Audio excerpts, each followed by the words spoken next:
بتسأل كتير هل في حل عادي من غير ما ادفع فلوس كتيرة عشان اخس، من غير بقى لا منجار ولا جلسات ولا اجهزة ولا ادوية ولا اي حاجة؟ لو عايز تعرف كمل فيديو للاخر. عامة احنا زي ما قلنا قبل كده ان احنا وظيفتنا في الحياة ان احنا نحسن اللايف ستايل بتاع الواحد او الواحدة عشان يخس او وزنه يبقى كويس او صحته تبقى كويسة في المقام الاول. فاول حاجة عشان نخس لازم اللايف ستايل بتاعنا يتحسن. مع اللايف ستايل ده عبارة عن حاجتين، عبارة عن اكل ورياضة. غير الرياضة بعض الحاجات اللي هتبعدك عن الاكتئاب والضغط العصبي والاسترس، وهو حاجة اسمها الهدف. لو هدفك كويس هتعمل المستحيل عشان توصل له.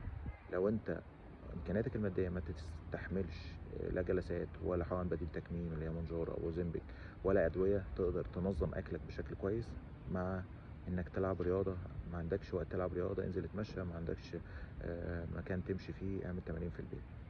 دي الخلاصه بتاعه نزول وزنك من غير اي مجهود ولا فلوس هتدفعها. ولاي استفسار ابعتوا لنا على كل منصاتنا او ابعتوا لنا تم في كومنت واحنا هنرد عليه.